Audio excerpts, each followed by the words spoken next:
大家好，今日繼續講清遠連州嘅故事。我哋嚟到連州地下河，先睇下呢一塊巨大嘅山體。我覺得係從一個山嘅下邊嘅罅罅行入去嘅。我突然間諗起孫悟空，佢俾五指山壓住，咪有一條咁樣嘅罅罅嘅。睇到從呢個山罅透入嚟嘅光，我哋順住呢個樓梯一直往下走。光線唔係好足，我仲要睇住腳下，舉住手機拍係有少少震嘅。越往下走，你要越覺得嗰個濕氣係越嚟越大。呢個溶洞嘅濕度係有90%幾，而常年嘅溫度咧係保持喺18到22度之間。呢度係冬暖夏涼嘅。其實我哋依家係往地心走嘅，咁走到呢度有神仙姐姐出現啦。我哋到啦，廣東清遠連州地下河被譽為廣東地下第一河。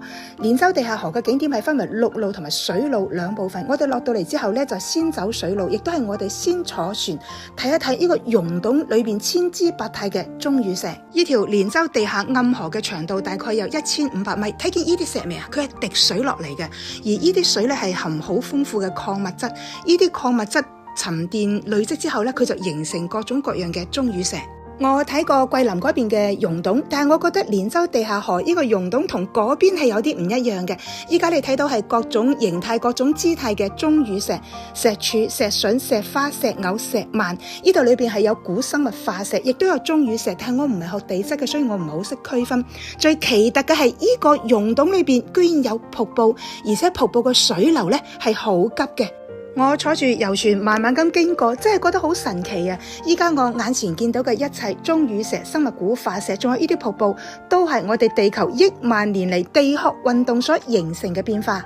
我哋10幾歲喺學校，老師已經教識我哋咩叫地殼運動，但係當我親身坐喺船度睇到呢啲由於地殼運動形成嘅所有嘅地質現象，呢啲鐘乳石呢，我對大自然係產生一種敬畏之心嘅。呢嚿係洞裏邊最高最大嘅鐘乳石，佢離遠睇好似一個壽星公，所以佢個名就叫做壽星公。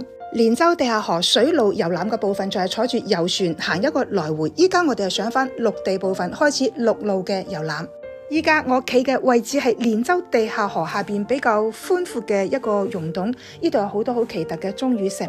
我突然間諗，呢度咁平坦，以前古人有冇人入嚟呢度住嘅呢？呢度係叫南天門。依家睇我鏡頭擺到嘅呢度就係好多嘅鐘乳石，因為呢啲鐘乳石呢，佢係以彎曲嘅形態嚟生長嘅，所以喺地質上呢，就叫佢彎曲石。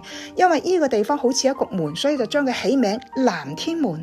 喺連州地下河下邊行咧，燈光係唔係好足嘅，要打開手機嘅電筒。依家我哋行到嚟呢度一個更加寬闊嘅地方，原來呢度係賣酒嘅，咁上邊有好多嘅酒埕。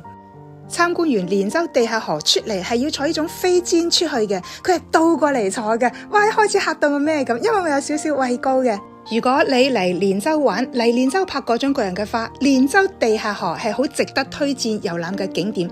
呢度唔係人工景點，而係大自然嘅造化。好多謝你嘅點讚同關注，拜拜。